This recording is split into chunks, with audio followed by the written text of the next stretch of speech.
Mon histoire amoureuse, elle a commencé très tôt, j'avais 15 ans. Par le biais d'une amie, j'ai connu cette personne avec qui je me suis mise en couple, qui est le père de mon enfant. Ça a commencé par une simple gifle, suite à une dispute. Il y avait un jour, la veille de la rentrée scolaire de ma fille en 2016, il est venu chez moi, j'ai été victime d'agressions sexuelles. Comment j'ai pu me sortir de tout ça, de la dépression et tout. Premièrement, grâce à ma famille. Deuxièmement, c'est vraiment Dieu. Tu as des personnes qui sont là, qui voient ta souffrance et qui veulent tout simplement que tu sortes en fait de cette relation pour te reconstruire. Et la reconstruction, c'est possible. Bonjour à tous et bienvenue sur Pema Sorority, un espace dédié à la résilience féminine. Aujourd'hui, j'avais à cœur de parler d'un sujet qui concerne malheureusement beaucoup plus de femmes qu'on ne le pense, les violences conjugales. Aujourd'hui, en France, une femme sur 10 a avoué avoir déjà été victime de violences et une femme tous les 3 jours meurt sous les coups de son conjoint, ex-conjoint, mari. Donc c'est un sujet qui est extrêmement sérieux. Et pour parler de cela aujourd'hui, j'ai l'honneur de recevoir Joy. Est-ce que tu veux bien te présenter, s'il te plaît? Bonjour, Bonjour à je toi. m'appelle La Joie, pour ceux qui ne me connaissent pas. J'ai 33 ans, moi je dis mon âge parce que j'en ai pas honte. Mhm. Et je suis maman, mariée, maman de 3 enfants. Et voilà, qu'est-ce que je peux dire de plus? C'est déjà bien. Enfin, en tout cas, merci encore une fois d'avoir accepté mon invitation. Je sais que Avec c'est plaisir. pas facile de parler de ce sujet-là et ça peut peut-être faire remonter des sentiments ou des souvenirs qui sont vraiment pas agréables, mais tu as la force de le faire, donc pour ça, je te remercie encore une fois. Avec grand plaisir. Qu'est-ce qui t'a donné envie de parler de ton histoire et de ce que tu as pu vivre? Alors, ce qui m'a donné envie de parler de mon histoire, c'est tout simplement parce que je sais qu'il y a d'autres femmes qui ont besoin d'entendre mon histoire, justement pour être fortifiées, pour peut-être sortir de la relation surtout, parce que pour un peu expliquer, je sais qu'il y a des personnes qui me contactent par rapport à mon histoire, justement qui demandent des conseils pour essayer de s'en sortir aussi, qui sont encore dans ce genre de relation. Donc voilà un peu ce qui m'a donné la force de parler de mon histoire, tout simplement. Et cette histoire, comment est-ce qu'elle a commencé? Mon histoire amoureuse, Oui. alors elle a commencé très tôt, j'avais 15 ans. Par le biais d'une amie, j'ai connu cette personne avec qui je me suis mise en couple, qui est le père de mon enfant également. Donc au début, tout allait bien, c'est nouveau, premier amour, on tombe amoureux, tout se passe bien. On voit pas forcément qu'il y a de la violence, parce qu'au début, il n'y avait pas de violence. Oui, au début, c'était une relation d'amour, en fait. Il n'y avait Exactement. pas de signe C'est ça. particulier de violence ou autre. Exactement, c'est ça. On D'accord. était amoureux, des jeunes étudiants qui allaient à l'école, voilà, on s'amusait tout simplement et voilà, il n'y avait pas forcément de signe de violence. Donc, tout se passait bien au début. On a commencé à construire un peu notre relation à deux, étant très jeune. Je ne sais plus exactement à quelle période, mais je peux dire plus ou moins, on va dire 2 ans avant que je tombe enceinte de ma fille. Et à ce moment-là, tu avais quel âge? Je crois que je devais avoir 17 ans. Voilà. D'accord. Ça a commencé par une simple gifle.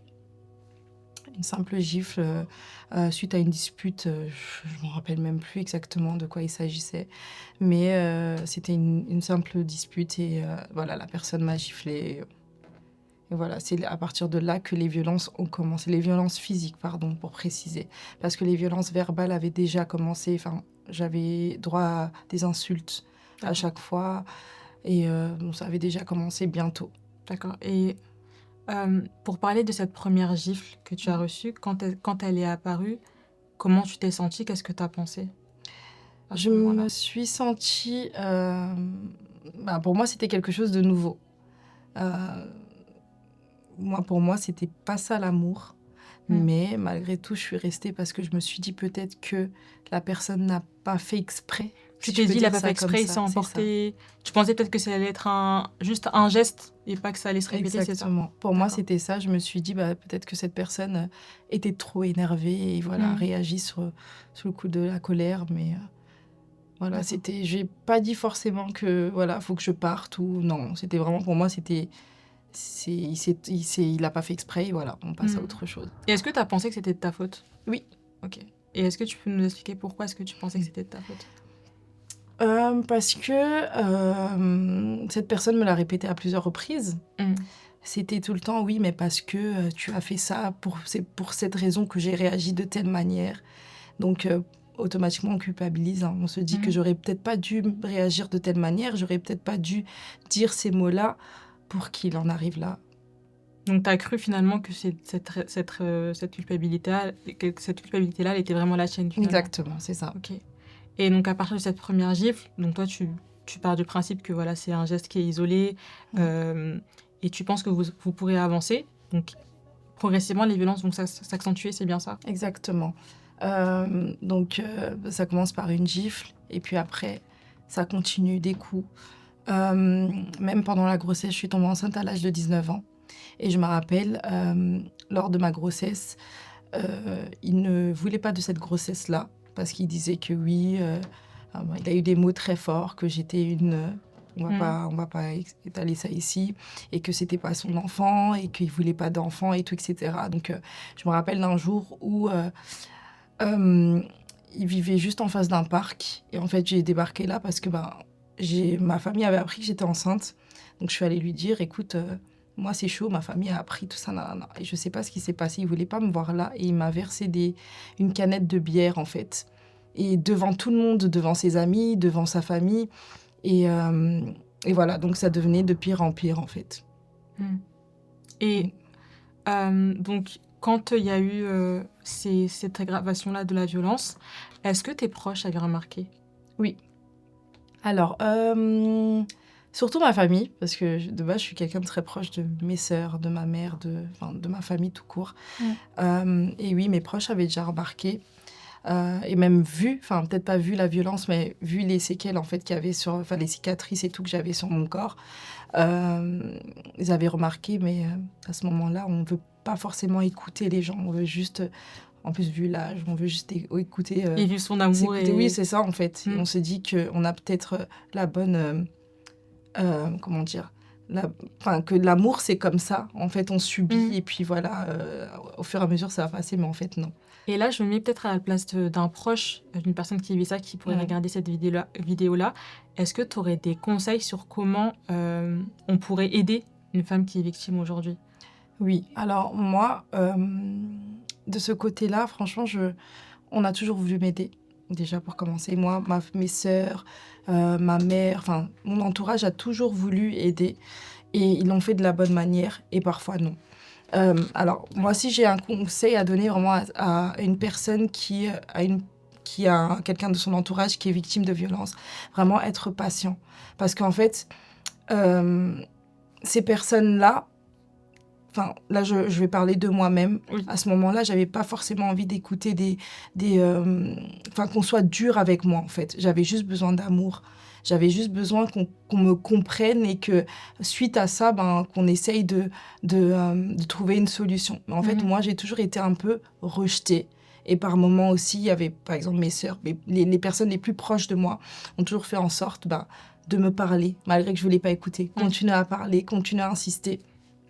Parce que un jour ou l'autre, on va écouter, ces personnes-là vont réfléchir, écouter et peut-être passer à l'acte dans le sens où quitter cette personne-là. Donc vraiment beaucoup de patience. Avoir vraiment des paroles d'amour envers ces personnes-là. Et si ces personnes ne veulent pas écouter, chercher de l'aide ailleurs. Par exemple, les autorités. D'accord. L'autorité, tu parles de la police? Oui, moi j'aurais aimé par exemple que quand je criais chez moi ou que quand j'étais victime de ces violences-là, que les voisins appellent la police. Il y a des voisins souvent qui m'ont déjà dit à plusieurs reprises, on a peur d'appeler la police parce qu'on ne sait pas ce qui se passe. On a peur des représailles tout simplement. En fait, n'hésitez pas, surtout d'appeler la police si bien sûr vous êtes sur place ou même à distance, que vous savez qu'il se passe quelque chose, appelez les autorités. Appelez la police, c'est très important parce qu'on ne sait jamais. Il y a des personnes qui aujourd'hui sont plus parmi nous parce que justement, ils ont pas eu justement une personne qui a voulu les aider. Donc vraiment, la patience, beaucoup d'amour et si possible, tendre sa main pour donner de l'aide tout simplement. Je pense que le maître mot, c'est la patience. C'est vrai que parfois, Il y a deux discours. Il y a effectivement les personnes qui arrivent à être patientes, à être là pour la personne qui est en train de souffrir et qui est victime de ce genre de relation. Et il y a aussi le « Ah, mais de toute façon, elle écoute pas ». Et avec cette fameuse question « Mais pourquoi elle part pas ?» Si elle est victime, pourquoi elle part pas? Si elle souffre, pourquoi elle part pas? Qu'est-ce que tu aurais à répondre à cette question? Pourquoi est-ce qu'elle part pas? Pourquoi est-ce qu'on part pas finalement quand on est dans une relation et qu'on souffre comme tu as pu souffrir? Oui, je l'ai dit tout à l'heure un peu. En tant que femme, souvent on réfléchit, on se dit on peut changer cette personne qui est à nos côtés. Et je pense que Dieu, quand il nous a créés, il nous a vraiment créés avec cette patience, on va dire, en tant que femme, parce que moi, dans ma tête, c'était vraiment, je vais le changer. Un jour, il va tout arrêter, on va vivre notre vie à deux et tout, etc. Donc moi, je pense que dans la tête de toutes ces femmes-là, souvent, c'est de cette manière-là qu'elles réfléchissent. En mode, non, cette personne va changer, je l'aime, donc je peux changer cette personne-là. Mais c'est pas toujours le cas. Il y a des cas aussi où la personne change et décide de trouver de l'aide et de complètement changer. Mais dans beaucoup de cas, c'est pas le cas. Je pense que la personne change quand c'est elle-même qui décide de changer, mais je pense pas forcément qu'on puisse, nous, avoir une influence là sur cette décision. Je ne sais pas ce que tu en penses. Je suis totalement d'accord. Parce que ces personnes-là ont besoin d'aide. C'est pas normal d'avoir ce genre de comportement. Et comme on le sait si bien, je pense que tu vas être d'accord avec moi aussi, souvent, c'est les personnes qui sont violents, que ce soit physiquement ou peu importe le type de violence, c'est souvent des personnes qui ont vu ça dans leur enfance et qui reproduisent en fait ce qu'ils ont vécu. Donc, c'est tout simplement... Moi, je pense que ces personnes doivent tout simplement d'eux-mêmes en fait accepter de guérir, accepter aussi de se faire aider tout simplement. Donc, je suis assez d'accord là-dessus. Et pour revenir au fait de reproduire des schémas, il y a aussi quelque chose qu'on dit souvent sur les personnes qui se retrouvent dans des situations ou dans des relations violentes, toxiques, soit violentes de manière physique ou alors des violences mentales. C'est le fait que parfois c'est parce que nous-mêmes, on a peut-être un manque de confiance ou alors on a des blessures ou peut-être un rejet familial, des choses comme ça qui font qu'on va être attiré vers ce genre de personnes déjà qui sont toxiques ou alors se remettre dans des schémas. Est-ce que c'est quelque chose que toi personnellement tu as vécu ou peux ressentir, peut-être un manque de confiance ou alors peut-être des blessures familiales qui ont fait que tu t'es retrouvée dans ce schéma-là ou est-ce que ça n'a rien à voir? Exactement, si, ça a à voir parce que moi en fait mes parents ils ont divorcé très tôt. Je crois que je devais avoir 11-12 ans par là. Et moi, je suis toujours d'ailleurs la fille à papa. J'ai toujours été la fille à papa. J'ai toujours été plus proche de mon père que de ma mère. Et en fait, là, on s'est retrouvés du coup avec ma mère. Et je pense que j'ai dû rechercher un peu cet amour chez un homme. Parce que bon, j'avais mon grand frère, mais à ce moment-là, on n'était pas si proches que ça. Et puis même, c'est mon frère, donc c'est différent. L'amour, c'est pas la même chose. Donc, je pense que oui, moi, c'est ce qui m'a poussée, en fait, à aller vers ce type d'homme. Après, je précise quand même que mes parents ont divorcé, mais c'était pas pour des violences ou quoi que ce soit, ça n'a rien à voir. Mais je pense que j'ai juste recherché cet amour, peut-être chez un homme et chez la mauvaise personne, tout simplement. D'accord. Et donc là, si on revient sur ta relation, il y a eu la grossesse, donc ta première fille. Donc là, ça s'est pas bien passé, comme tu as pu nous expliquer. Il a rejeté cette grossesse, etc. Est-ce que vous êtes revenus ensemble après ça? On était toujours ensemble. Ah, vous avez toujours été ensemble? On a toujours été ensemble. D'accord.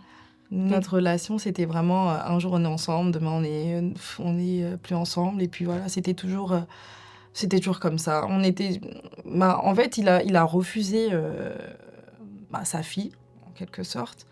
Non, pas en quelque sorte, il a vraiment refusé en fait cette grossesse tout court.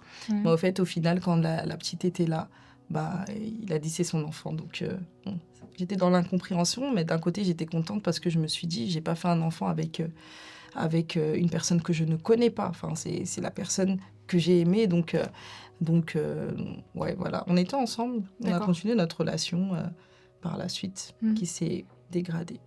Et quand je parle de dégradée, est-ce qu'il y a eu... parce que là, vous n'êtes plus ensemble, tu as refait ta vie, mariée, d'autres enfants, on en parlera plus tard de cette reconstruction.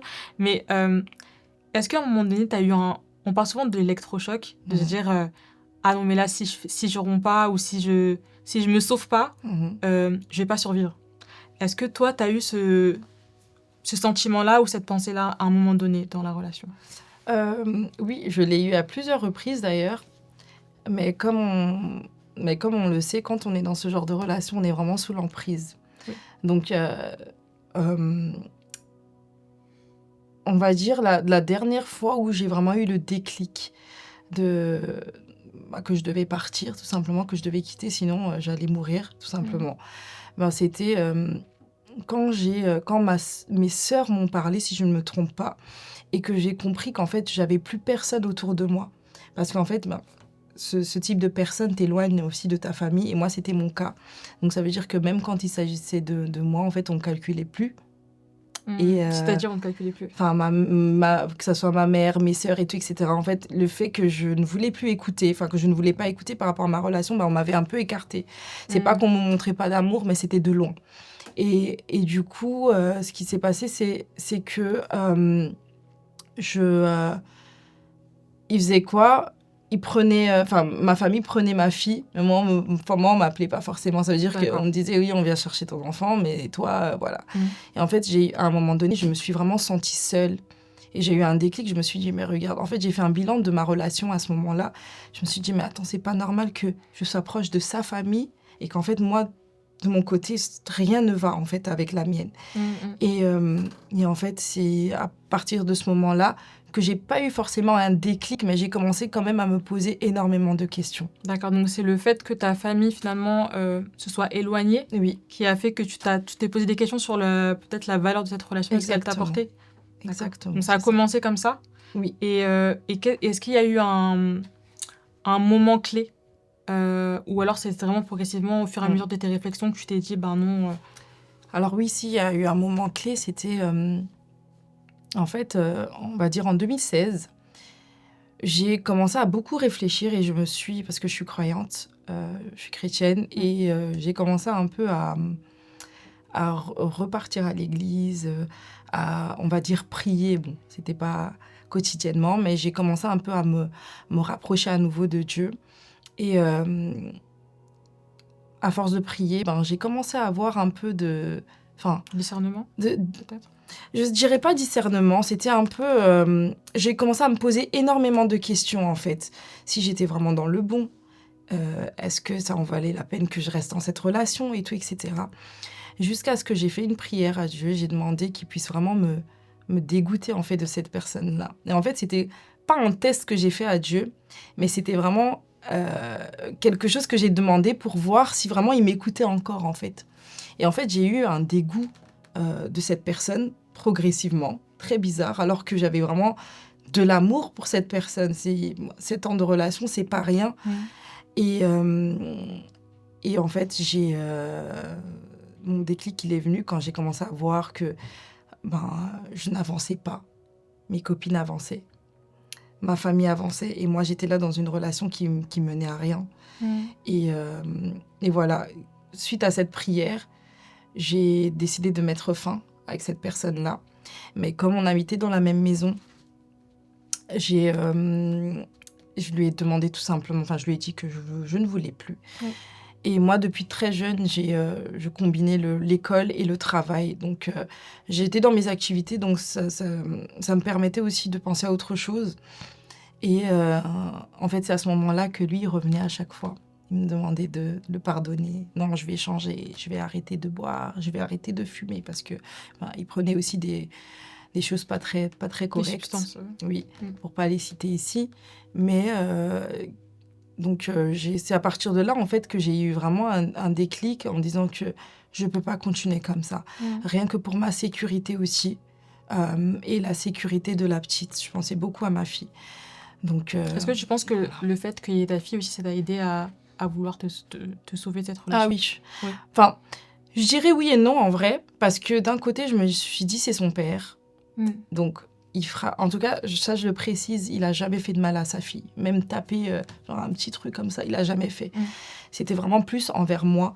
Mais j'étais un peu mitigée parce que je me suis dit... J'ai toujours idéalisé un peu la vie de famille. Donc pour moi, c'était vraiment, je veux rester avec le père de mon enfant. On est bien heureux à 3 et on le sera peut-être un peu mieux dans le futur. Donc j'avais un peu ce truc où j'étais mitigée, mais je savais que... au fond de moi, je savais que ça allait Ça allait Ça pas n'allait aboutir pas. à quelque chose. Tout en sachant que mes deux parents n'étaient pas d'accord avec cette relation. Et mon père, il m'avait même dit, même s'il vient avec des millions pour t'épouser, je vais refuser. Parce que je sais que tu dois pas être dans ce type de relation.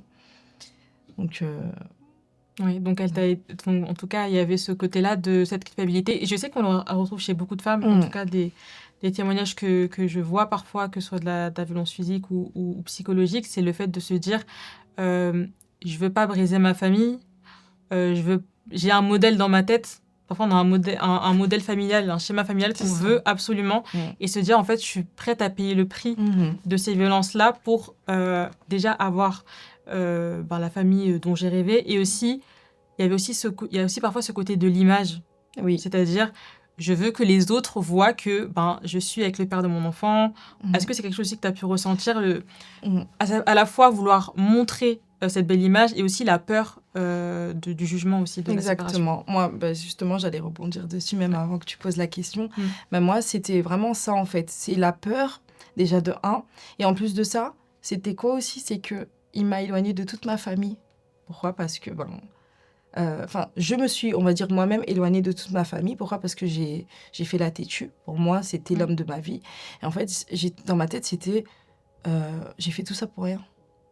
J'ai fait tout ça pour rien, j'ai fait la têtue pour rien. Je l'ai défendu corps et âme. Enfin, j'étais en mode, je peux pas, en fait, leur donner raison. Oui, je peux pas admettre qu'en fait, c'est moi qui étais dans le top. C'est ça. Donc, j'étais un peu mitigée, mais j'ai été quand même sensible, on va dire, à Dieu et à ce qu'il me disait par rapport à cette personne-là, que je pouvais pas rester là. Que je ne pouvais vraiment pas rester là. Et quand tu as eu cette conviction et que tu as pris le... Tu veux faire une pause? Non, ça va. Et quand tu as pris la décision de partir, donc tu as dit qu'il n'a pas accepté cette décision, qu'il est revenu plusieurs fois. Et parfois, je sais que quand on rompt avec quelqu'un et qu'il y a cette domination aussi psychologique qui existe dans les violences, c'est pas facile. Et généralement, on y retourne plusieurs fois. Donc, on se sépare. Parfois, ça dure 2, 3, 4 mois. Ensuite, on y retourne. Puis après, on se resépare. Est-ce que c'est quelque chose que tu as aussi expérimenté ou est-ce que tu avais ça à partir une fois que tu t'es dit que tu étais partie, ça a été fini? Non. Là, en fait, quand j'avais pris la décision donc, de partir, de mettre fin, parce que je ne suis pas partie, on va dire ça comme ça, mais partie de la relation, bien évidemment, tous les jours, ça venait pleurer. Je vais me remettre avec toi, t'es la femme de ma vie. En fait, je pense qu'il s'est vraiment rendu compte à ce moment-là que c'était pour de vrai, parce que j'étais vraiment catégorique, en fait. Je me suis plus remis avec lui après ça. Mais c'est vrai que je me suis quand même posé la question si je devais pas me remettre avec lui. Parce que moi, en fait, dans ma tête, tellement je me suis dévalorisée et que cette relation m'a dévalorisée, j'étais en mode, en fait, je trouverai jamais quelqu'un avec ma fille. Je trouverai jamais, en fait, une relation... Pour moi, c'était... J'ai eu cette relation de 7 ans. C'est trop. En fait, pour moi, je devais aller jusqu'au bout de la relation, en fait. En gros, pour moi, je pouvais pas arrêter là. Mais il y a eu quelque chose, en fait, que pour moi, aujourd'hui, je comprends que c'est peut-être comme je dis, je suis croyante, que le Seigneur a permis que ça m'arrive. En fait, il a insisté pour qu'on se remette ensemble. J'ai refusé catégoriquement. Je lui ai même demandé de retourner chez son père parce que je voulais plus vivre avec lui dans la même maison. Ça me dérangeait, en fait. Sa présence me dérangeait. Et en fait, à force, j'ai eu la passion, j'ai attendu. Et en fait, lui, il s'est dit, en fait, trop, c'est trop. Depuis, j'insiste. Depuis, je veux me remettre avec toi, tu veux pas écouter. Et en fait, il y a eu une scène qui s'est passée, pour pas vraiment rentrer dans les détails, parce que j'en ai déjà parlé. Mais il y avait un jour, la veille de la rentrée scolaire de ma fille en 2016, il est venu chez moi. J'ai été victime d'agression sexuelle par cette personne-là. En fait, ce jour-là, il a abusé de moi en me filmant, en mettant sur les réseaux sociaux avec mon propre téléphone. Donc, je pense que c'est peut-être, pour moi, c'est peut-être quelque chose qui, sur le moment même, m'a fait mal. Plus que mal, d'ailleurs, parce que j'étais en pleine dépression. Mais je pense que c'est quelque chose qui devait arriver, en fait, pour que je me rende vraiment compte que cette relation n'était pas pour moi. C'est avec du recul aujourd'hui que je me dis ça. Sur le moment même, c'est absolument pas ce que je me disais. Mais en fait, c'est cette chose en fait qui a fait que je me suis dit trop, c'est trop, stop. Là, je peux pas. C'est vraiment la goutte d'eau de trop. Donc voilà, c'est la C'est- raison pour laquelle, en fait, j'ai vraiment tout stoppé. arrêté. Et voilà. Et si on se... Bon, là, maintenant, ça va mieux, tout va Ah bien. oui. Mais si on se replonge, en fait, au moment même où tout ça s'est passé, Mhm. euh, comment tu te sentais à ce moment-là? Euh, Très, très mal. Mm. J'ai vécu un moment très compliqué, un peu comme dans les films, parce que du coup, suite à ça, il a été incarcéré. Ma fille, elle a témoigné. Enfin, il y a eu plein de choses, en fait, que j'avais l'impression d'être dans un film. C'était très désagréable parce que, en fait, tout tournait autour de moi, alors que je suis une personne, j'aime pas que les choses tournent autour de moi. Et en plus, le fait de savoir qu'il y a des personnes qui ont vu ma nudité sur les réseaux sociaux parce que je me faisais abuser en live. Des vidéos de moi qui tournaient dans tout Bruxelles, parce que je suis belge de base, donc c'était à Bruxelles à ce moment-là. Même si ton accent belge est parti. Oui, voilà. Donc, donc c'était vraiment la dépression. En fait, déjà que j'étais en dépression, on va dire ça comme ça, c'est avec du recul aussi, j'ai compris que durant cette relation-là, j'étais déjà en dépression parce que j'étais vraiment, vraiment pas bien. Mais là, vraiment, j'ai plongé vraiment dans une longue dépression pendant des mois et des mois. Dieu merci, ça a duré que des mois. Mais je me sentais vraiment sale, je me sentais vraiment déshonorée. Enfin, je sais même pas quel mot utiliser, mais je le souhaite à personne. Je le souhaite vraiment à personne, la manière dont je me sentais à ce moment-là. Et comment tu as réussi à remonter la pente et à être celle que tu es aujourd'hui, en fait, entre la toi d'il y a quelques années et aujourd'hui? Qu'est-ce qui a fait que tu as pu te sentir mieux, reprendre confiance en toi? Et surtout, même quand on est victime de ce genre de choses, il y a aussi le rapport qu'on a avec notre corps qui peut être très compliqué. Comme tu as dit, le fait de se sentir sale, de se sentir pas attirante aussi, le fait parfois de plus se supporter devant un miroir. Comment est-ce que tu as pu survivre à tout ça? Alors, j'aime bien cette question parce que c'est vraiment la question qui aide à encourager les autres. Moi, comment j'ai fait pour m'en sortir, enfin, comment j'ai pu me sortir de tout ça, de la dépression et tout, c'est premièrement grâce à ma famille. Parce que on peut dire Dieu, mais il y a aussi des personnes autour de nous qui sont là pour nous aider. Moi, j'ai eu un soutien incroyable de ma famille. Peut-être parfois, je me sentais un peu oppressée, mais je sais que c'était pour mon bien. D'accord, parce qu'elles étaient trop là, c'est ça? C'était un peu de trop, surtout mes sœurs et tout. Mais j'ai eu un soutien incroyable de ma famille. Et deuxièmement, c'est vraiment Dieu. En fait, je me suis vraiment plongée... pendant mon moment de dépression, en fait, j'ai continué en fait, à faire mes prières, tout simplement, en demandant au Seigneur, en fait, qu'est-ce que je dois faire là maintenant? Parce que regarde ce qui est arrivé. Je suis toute seule avec ma fille maintenant. En plus, j'étais repartie chez mon père, donc j'ai recommencé ma vie à zéro, en fait. Et mon père, il habitait à 3 heures, à 3 heures de Bruxelles. Donc, c'était compliqué pour moi. En plus de ça, j'ai toujours habité toute seule. Donc là, tu retournes chez... Revenir en famille, oui, c'est ça. Tu dois vivre en communauté. Enfin, c'est compliqué, tout en sachant que ça faisait des années que j'ai pas vécu avec mon père. Donc, les caractères et tout, etc., c'était assez compliqué. Et à ce moment-là, j'avais pas d'autre issue. Donc, c'était vraiment la prière. J'allais à l'église, je me suis vraiment réfugiée dans la prière. Mais je tiens quand même à préciser que j'ai été aussi suivie par un psychologue à ce moment-là. Et ça m'a beaucoup aidée, même si j'ai coupé très court parce que je ne trouvais pas ça utile. Ça, c'est pour moi, je parle vraiment pour moi. Je n'ai pas trouvé ça utile, en fait, de parler avec une personne que je ne connais pas.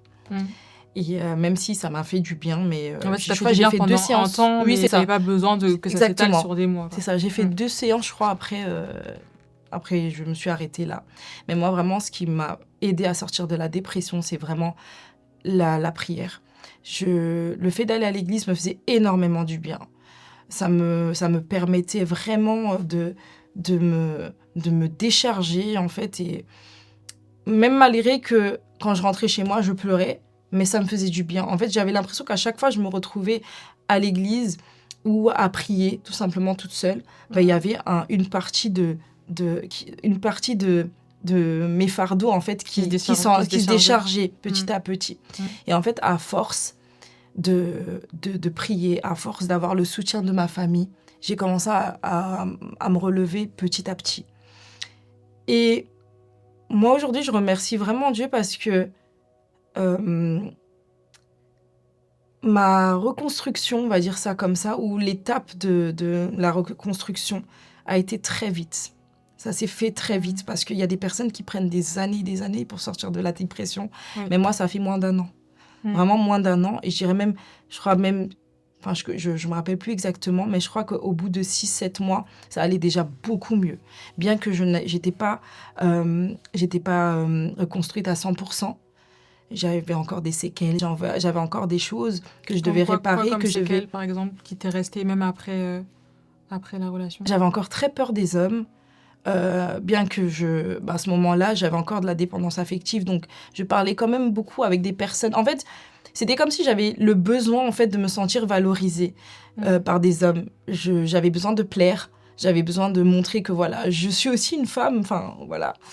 Et c'est des petites choses pas des petites choses parce que ça jouait beaucoup, mais c'est des choses que je devais aussi travailler pour complètement être guérie. Mais je me rappelle plus de la question du coup. C'était les séquelles. Les séquelles oui, qui te restaient, tu m'as dit la peur des hommes. Oui, c'est vraiment la peur des hommes. Ouais. Je supportais pas l'autorité. Donc le fait qu'on me crie dessus ou qu'une personne vienne et que cette personne commence à me descendre, je supportais pas. En fait, j'avais vraiment une colère en moi qui venait justement de ce que j'avais vécu.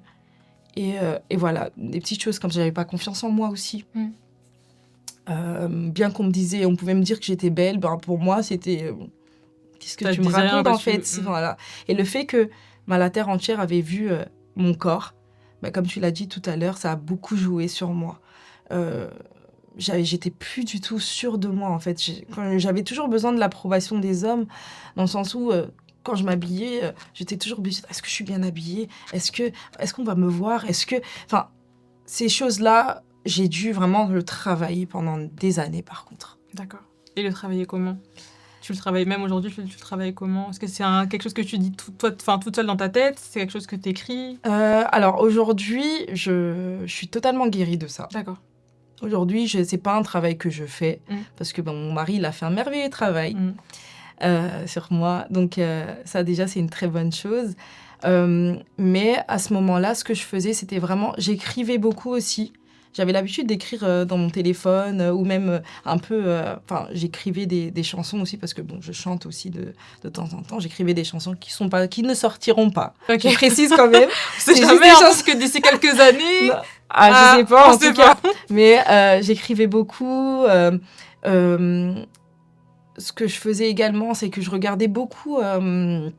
la prédicatrice Sarah T.D. Jakes Roberts, qui me motivait énormément.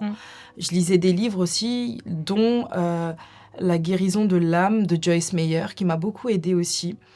Voilà, je faisais plein de choses en fait pour me changer les idées, on va dire ça comme ça, mais qui m'aidaient aussi à guérir en fait de ces séquelles-là. Donc, ça me fait penser un petit peu à moi ce que tu dis par rapport à Sarah Jakes. Je trouve qu'elle a une manière de parler qui me motive et elle remet de la vie en fait dans tes, on va dire, tes détresses ou alors tes moments de doute. Et même quand tu parles de l'estime de toi, le fait d'écrire, etc., c'est quelque chose dans lequel je me retrouve. Parce que moi, j'ai pas vécu de violence conjugale, mais je sais que j'ai été dans plusieurs relations qui ont été assez... violence psychologique, on va dire, où vraiment ça a mis en péril un peu l'estime de moi et même comment je percevais mon corps aussi. Et donc, c'est vrai que moi, je suis encore dans cette phase de reconstruction-là.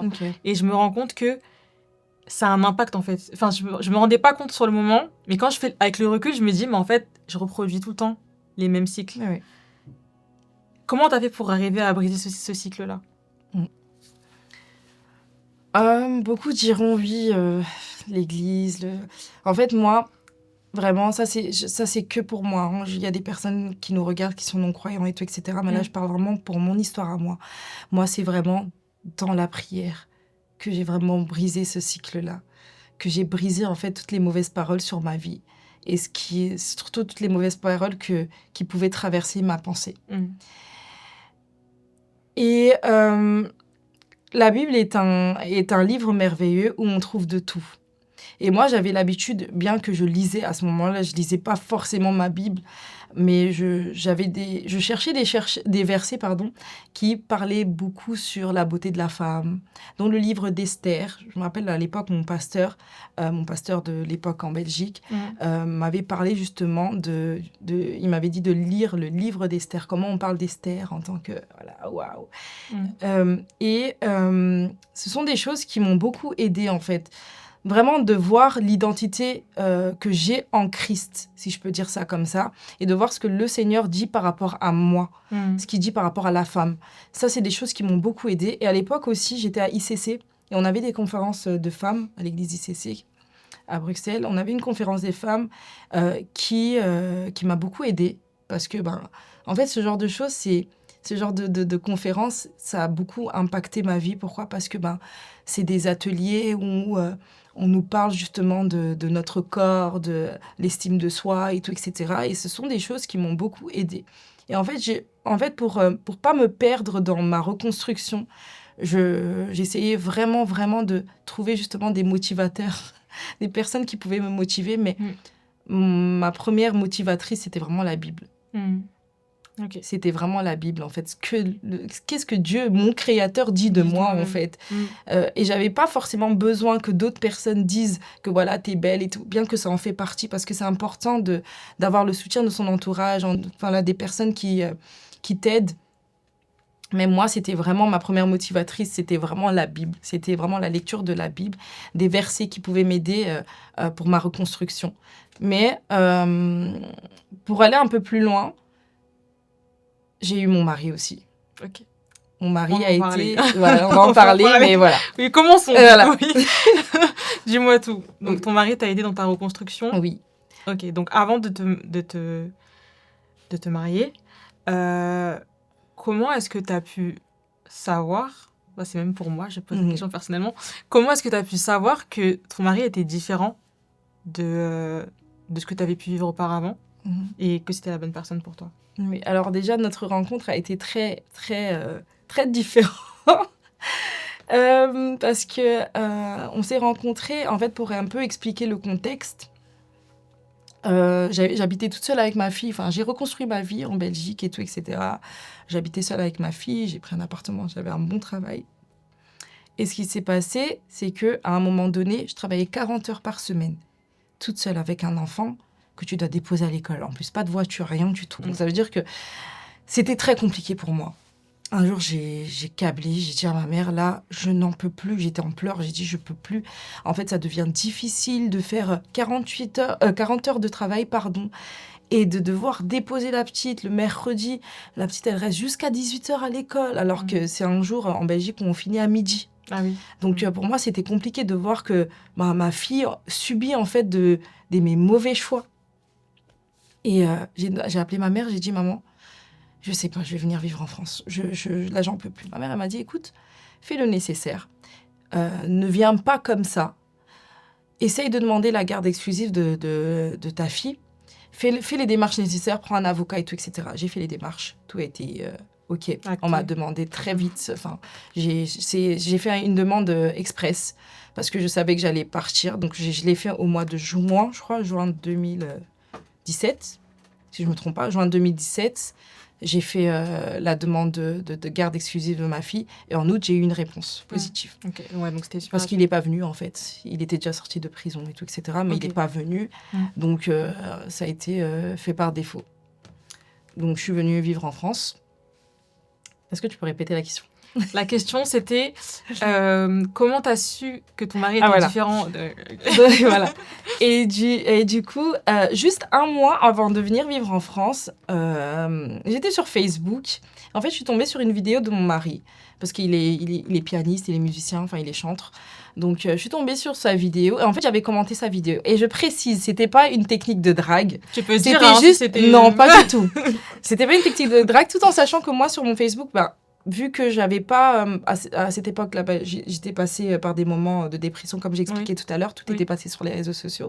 Donc, j'avais mis aucune photo. D'accord. La seule photo que j'avais, c'était vraiment une photo de profil. Je crois que c'était à l'église ou je sais plus, c'était quoi comme photo exactement, mais en fait, on me voyait de profil. Donc, on voyait pas forcément qui j'étais. Donc, j'avais commenté sa photo tranquillement, mais lui, comme il s'est dit, ah, quelqu'un est venu me parler, il m'a écrit en privé. Je crois qu'il m'a écrit en privé et tout, etc. Et je l'ai laissé, si je me trompe pas, je l'ai laissé en vue pendant un bon moment parce que je me suis dit, un homme encore qui vient me parler, je sais pas forcément ça dont j'ai besoin maintenant, tout en sachant que j'étais dans mes trucs, démarches et tout. Et au final, j'ai répondu à ses messages et ce qu'il a fait, c'est qu'il m'a appelé en appel vidéo direct. En fait, parce que lui, de ce qu'il me raconte, il pensait que j'étais une fake. Une personne pas vraie. En gros, j'existais pas, c'était peut-être un piège ou quoi que ce soit. Donc, il m'a appelé. Moi aussi, j'ai répondu. Et je me rappelle très bien, j'ai répondu et tout. Et en fait, on a commencé à discuter. Et c'est très bizarre parce que, comme j'ai dit tout à l'heure, j'avais un peu la peur des hommes, bien que juste avant, je parlais aussi avec des hommes et tout, etc. Je vais pas faire la sainte nitouche. Je parlais avec des hommes et tout, etc. Mais là, c'était particulier. On a discuté et c'était très bizarre parce que lui, du coup, enfant de pasteur aussi, moi aussi, mon père est pasteur. Donc, on avait beaucoup de points en commun. Et tout ça. Et on a commencé à discuter et je lui dis, mais c'est bizarre parce que moi, dans un mois, je suis censée venir vivre en France et tout. Je suis en train de vendre mes meubles et tout, etc. Quand je lui ai expliqué et tout. Et je suis venue, je me rappelle, en France chez ma mère, je sais plus pour quelle occasion, avant de déménager officiellement. Et je l'ai vu. Et en fait, ça s'est passé. C'était tellement fluide, c'était tellement bizarre qu'en fait, dès le début, je savais que c'était une bonne personne. Pas encore l'homme de ma vie, je savais juste que c'était une bonne personne. Et c'est au fur et à mesure, en parlant avec lui, en observant un peu comment il était, en observant comment il parlait aussi de sa famille, comment il était avec sa famille, et tout, etc., que j'ai compris qu'en fait, c'était... Oui, je pense que c'est une personne que le Seigneur m'a envoyée à ce moment-là. Et voilà, c'est un peu comme ça que j'ai su que voilà, c'était la personne qui me fallait. Avec le temps, oui. Je pense que tu l'as peut-être plus observé. Oui, ouais. Je l'ai observé, j'ai beaucoup regardé ce qu'il faisait, comment il se comportait aussi avec moi. Et aussi, la chose, j'allais l'oublier, parce que quand on s'est rencontrés, lui et moi, j'ai pas directement parlé de ce que j'ai vécu. C'est quelques temps après, quand je lui ai parlé de ce que j'ai vécu, donc de mon témoignage et tout, etc., la différence qu'il y avait avec lui, c'est que les personnes, comme je disais, je parlais aussi avec des garçons qui s'approchaient de moi pour les bonnes ou les mauvaises raisons, ça, je sais pas. Mais quand je parlais de mon histoire à ces personnes-là, déjà, j'avais pas forcément besoin de parler de mon histoire parce que ces personnes connaissaient déjà mon histoire, étant donné que c'était des Belges, en fait. Et ces personnes-là, souvent, avaient un peu ce truc en mode « Non, je peux pas me mettre avec toi parce que j'ai peur justement du papa de ta fille » ou « Non, et tout, par rapport à mon image, je peux pas, et tout, etc. » Et la différence avec mon mari, du coup, c'est que lui, mon témoignage, il l'a pris comme si... Enfin, je sais même pas quel mot mettre sur ça, mais il a pas été négatif, en fait, à mon égard. Il a été vraiment en mode compréhensible. Il a dit « Ah ouais, et tout ».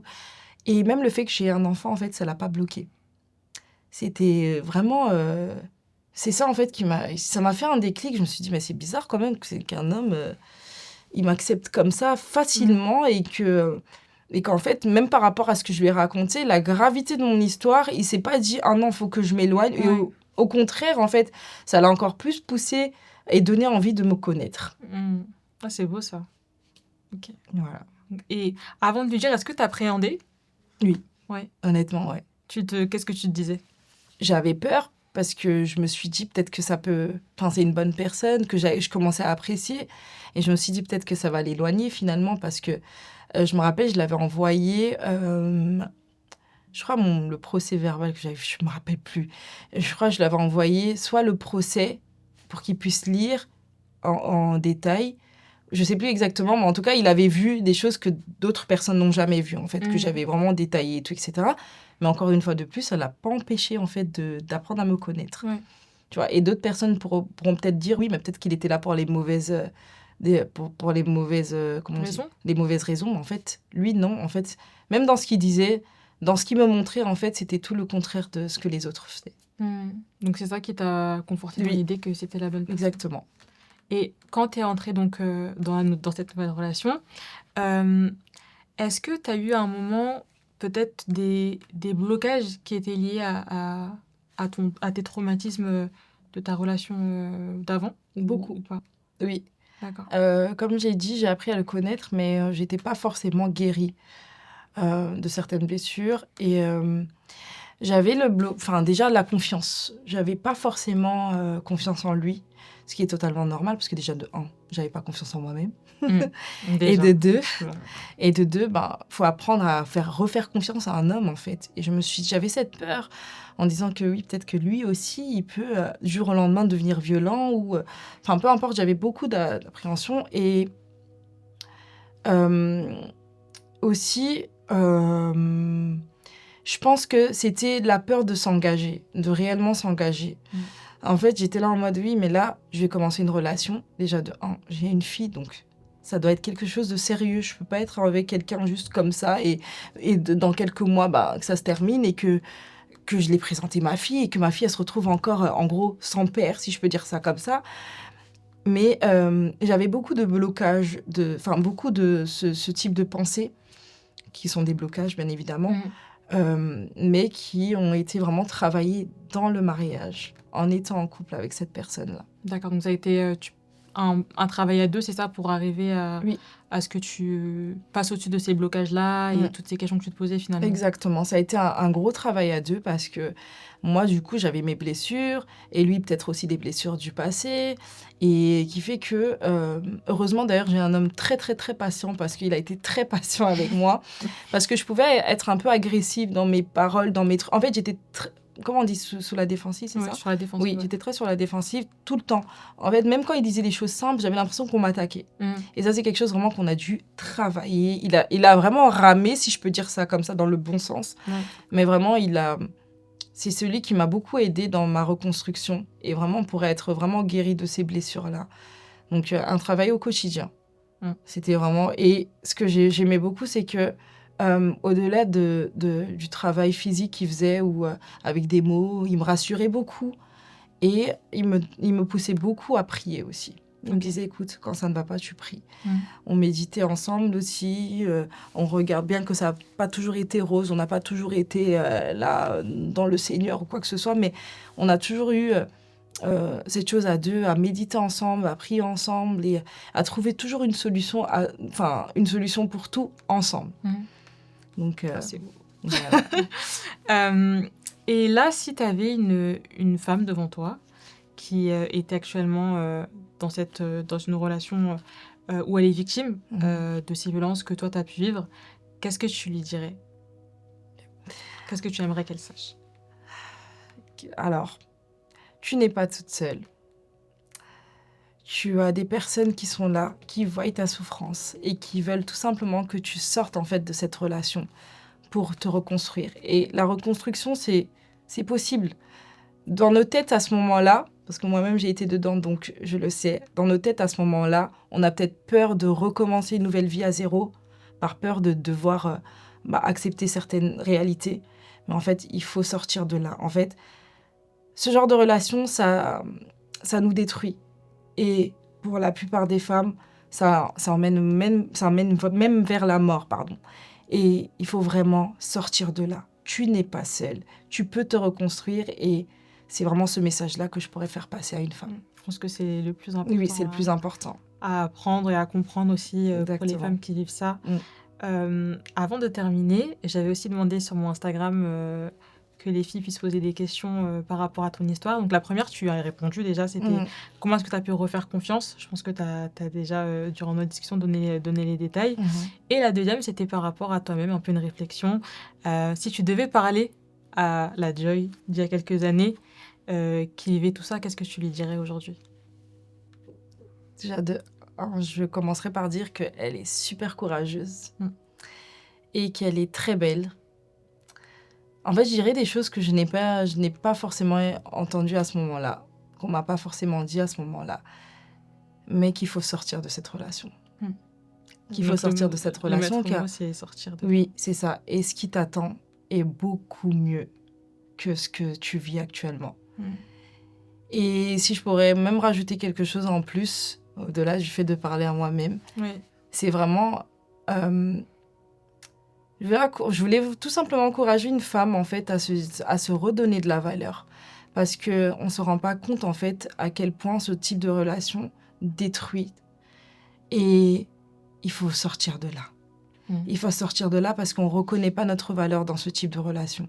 C'est en sortant de cette relation-là, même en mettant juste un doigt ou un pied, un doigt d'orteil, bah, tu vas voir qu'en fait, la lumière est ailleurs. Et si je pouvais rajouter encore quelque chose, c'est vraiment le pardon. Pour ces personnes qui sont passées par là, il faut pardonner parce que pardonner, ça libère. Ça, c'est dur. Hein. C'est la partie là où... ça libère. Et c'est dur, je le sais, parce que moi-même, ça a été un processus. Mais il faut pardonner. À l'heure d'aujourd'hui, j'ai pardonné la personne qui m'a fait ça. Et je peux le dire, je le dis vraiment avec beaucoup de fierté que je l'ai pardonné. Parce que c'est quelque chose qui m'a libérée personnellement. Et si aujourd'hui, j'arrive à me reconstruire et à avoir un mariage épanoui, parce que oui, les mariages épanouis, ça existe, c'est parce que justement, j'ai pardonné cette personne-là. Aujourd'hui, je parle avec cette personne-là, bien qu'on ne se parle pas tous les jours. C'est vraiment pour le bien de sa fille et avec des pincettes. Mais rien que le pas que j'ai fait, en fait, de pardonner, ça m'a libérée dans beaucoup de choses. Ça m'a ouvert beaucoup de portes. Donc, on ne doit vraiment pas négliger. Et là, je ne parle même pas de l'aspect spirituel ou quoi que ce soit. C'est vraiment le pardon. Ça nous libère nous-mêmes, en fait. On n'a pas besoin de forcément attendre que cette personne vienne nous demander pardon. Moi, je n'ai pas attendu que le père de ma fille vienne me demander pardon pour le pardonner. Je l'ai fait de moi-même parce que j'avais besoin de passer une nouvelle étape de ma vie. De ma vie et passer une nouvelle étape de ce qui m'attend, en fait. Et de vraiment embraser, en fait, ce qui m'attend. Et donc, pardonner.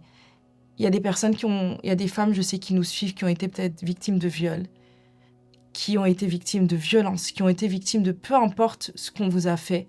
Mais pardonner, c'est possible. Comment t'as fait? Moi, je te pose la question parce que moi, le pardon, c'est vraiment quelque chose...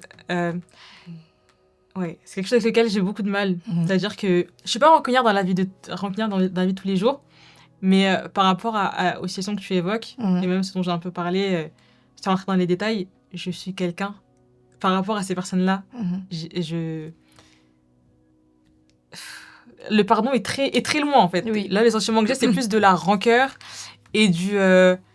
c'est que c'est pas bien, mais de « attends, tu vas payer », tu vois. Oui. Alors, pour le pardon, en fait, tu me fais beaucoup penser à moi, d'ailleurs, je ne sais pas pourquoi, dans ce que tu dis. Mais en fait, de base, de nature, je ne suis pas du tout rancunière aussi. Je suis une personne qui pardonne vraiment facilement, bien que je peux être méfiante envers ces personnes-là, mais je pardonne. Maintenant, pour le cas que j'ai vécu, moi, ce qui m'a vraiment poussée à pardonner, déjà parce que c'était une recommandation de Dieu, tout simplement. Mais au-delà de ça, en fait, j'en avais besoin pour être libérée. Ce que j'ai fait, c'est que j'ai travaillé, c'est bizarre, hein, j'ai travaillé le pardon. Je peux donner un exemple. Par exemple, j'en parlais encore récemment à mon mari, je crois il y a quelques jours, je ne sais plus, dimanche, je crois, on était avec quelques personnes. Et je disais que, tu sais, des fois, quand une personne te fait du mal, il faut faire du bien à cette personne-là. C'est très dur, mais c'est quelque chose qui aide. Tu sais, moi, par exemple, je donnais un exemple bête, bon, je ne vais pas le répéter ici parce qu'il s'agit peut-être d'une personne qui va nous suivre, mais j'avais un malentendu, si je peux dire ça comme ça, avec une personne. Et quand je l'ai vue, j'ai dit bonjour à cette personne-là. Ça serre, hein, le cœur, il serre quand tu fais ça, mais c'est quelque chose qui m'aide au quotidien. Et par rapport à la réaction de la personne, souvent, tu vas voir aussi cette personne va réagir en mode « mais je sais que j'ai fait du mal à cette personne-là. Elle me dit bonjour. Mais pourquoi cette personne me dit bonjour ?» Et moi, en fait, par rapport à mon histoire, ce que je faisais, c'est que malgré que ça me faisait mal, malgré que j'avais mal, mais quand il s'agissait de ma fille, je parlais avec cette personne-là. Et d'où l'importance d'être bien entouré. Et bon, moi, dans mon cas, c'était mon mari. Mon mari, c'est une personne qui m'a aussi beaucoup aidée. C'est une personne aussi qui m'a beaucoup parlé du pardon. Et mis à part mon mari, moi-même, j'avais décidé de pardonner cette personne-là parce que Dieu m'avait demandé de le faire. Pour vous dire, j'ai été voir cette personne en prison. Wow. J'ai été voir cette personne en prison pour être libérée et pour que lui aussi soit libéré. Parce que le pardon, c'est pas, comme je l'ai dit, c'est pas seulement attendre qu'une personne vienne te dire je te demande pardon pour pardonner cette personne. Et même le côté spirituel, Dieu nous dit quoi dans si je peux en parler, Oui, bien sûr. bien sûr, tu peux. Pardonne-nous nos offenses, comme nous pardonnons aussi à ceux qui comme nous pardonnons aussi à ceux qui nous ont offensés. Et Dieu, en fait, il nous pardonne, et même parfois pour des choses très, très graves qu'on fait. Et moi, en fait, dans mon mindset, si je peux dire ça comme ça, je sais pas c'est quoi le mot en français qu'on utilise pour ça, c'est vraiment à base de si moi, Dieu a pu me pardonner par rapport à ça que j'ai fait, mais qui suis-je en fait pour pas pardonner ces personnes-là? Parce que lui, maintenant, le père de mon enfant, ce qui s'est passé, c'est que la chose a été exposée. Il y a plein de choses qu'on fait en interne qui sont bien pires parfois. Ouais, bien que c'est une chose très grave, je minimise pas la chose, mais c'est vraiment comme ça que moi je réfléchis en fait. Le pardon, c'est un besoin.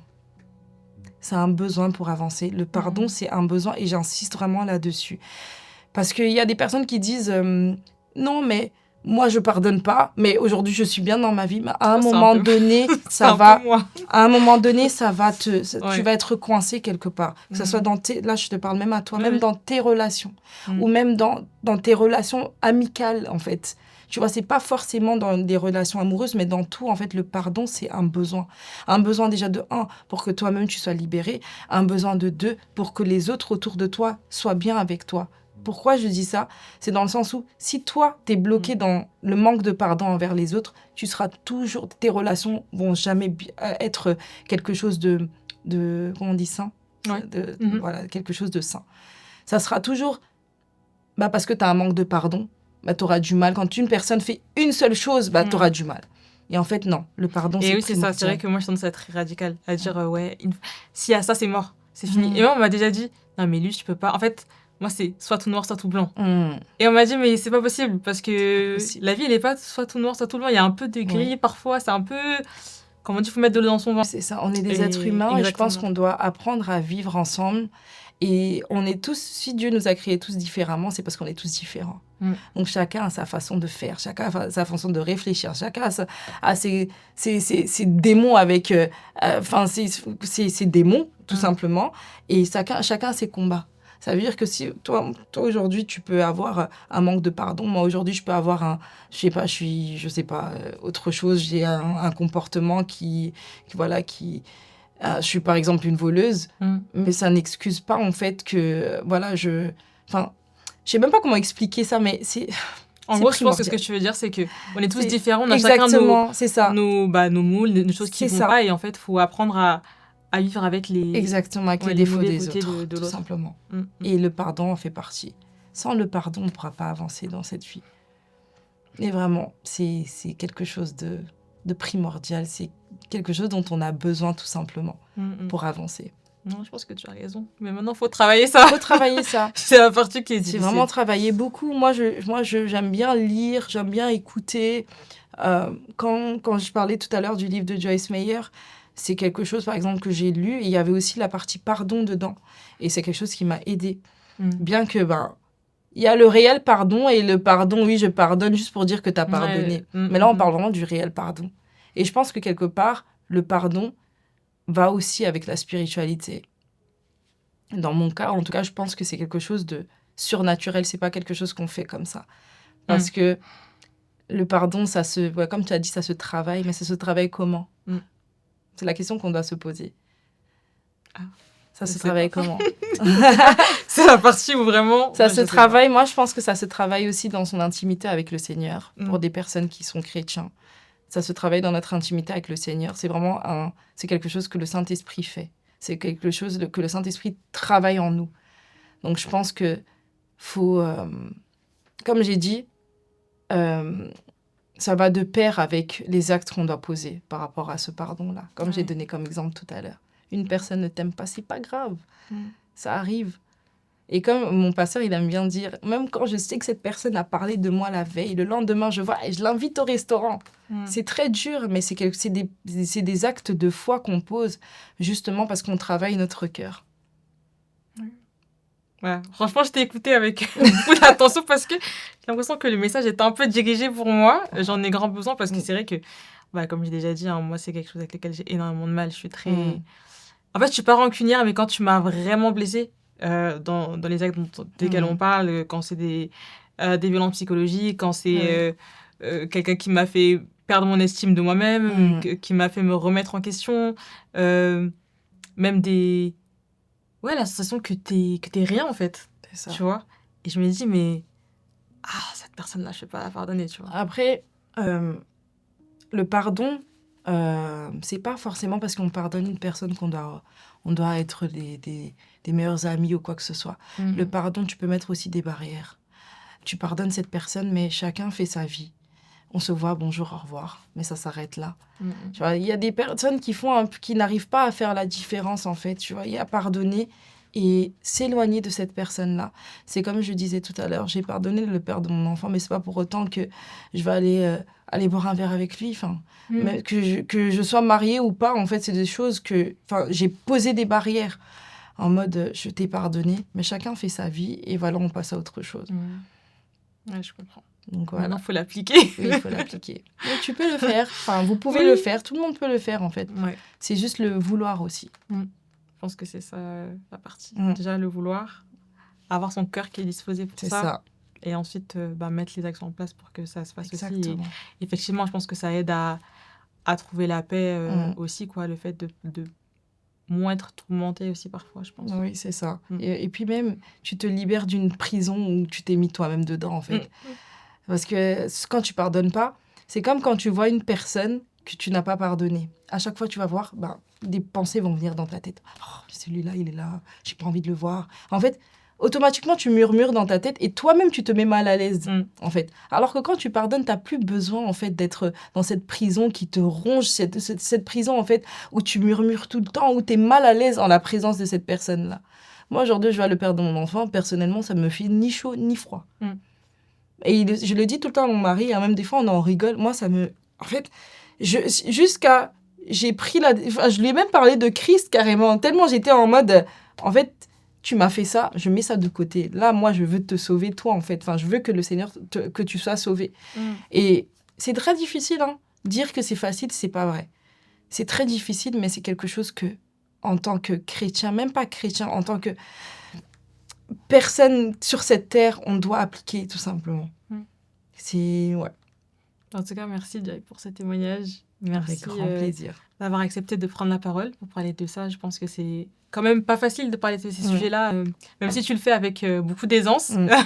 Et tu as l'air super à l'aise, même si je sais que tu l'es pas forcément. Mais en tout cas, encore une fois, merci beaucoup. Merci. J'espère que ça aidera le plus de femmes possible. Et on mettra tes réseaux aussi sur la vidéo pour les femmes qui veulent discuter avec toi, peut-être par rapport aux thématiques qui ont été abordées aujourd'hui.